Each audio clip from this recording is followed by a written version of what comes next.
कोल्हापूर जिल्ह्यात जिल्हा परिषद आणि पंचायत समितीच्या निवडणुकीच्या प्रचाराची रणधुमाळी अंतिम टप्प्यात आली आहे.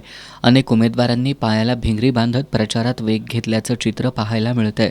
हातकणंगले तालुक्यातील रेंदाळ पंचायत समिती मतदारसंघात उभे असलेले अपंग उमेदवार जमीर मानकापुरे यांच्या प्रचाराची सध्या परिसरात चर्चा होतीये.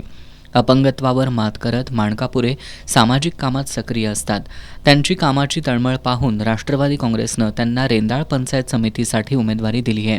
जमीर अशोक मानकापुरे रेंदाळ पंचायत समितीसाठी उमेदवार म्हणून मी उभा आहे आणि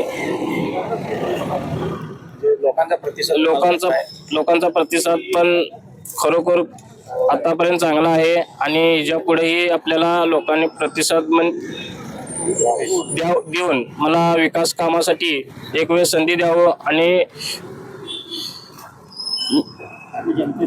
एकूण बघितलं तर राज्यामध्ये आज पहिल्यांदाच तुम्ही म्हणजे एक दिव्यांग व्यक्ती उमेदवार म्हणून या ठिकाणी सगळ्या लोकांच्या समोर जातो. काय सांगाल, कसं वाटतंय तुम्हाला?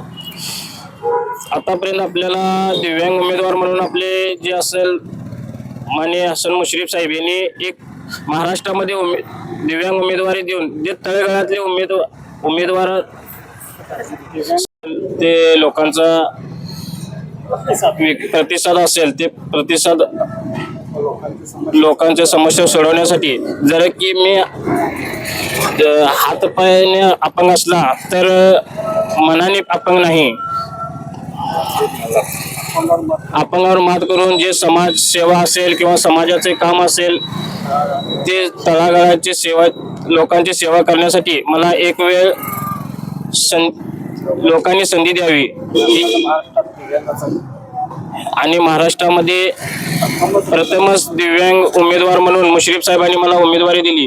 मी निश्चितपणे सांगू शकतो की मी आश्वासन देऊ शकणार नाही, मी करून दाखवणार. जसे की आपले अजितदादांनी बारामतीमध्ये जे विकास कामे केले आहे तसेच आपले पंचायत समिती असो किंवा जिल्हा परिषद असो या गावामध्ये मी विकास काम करण्याची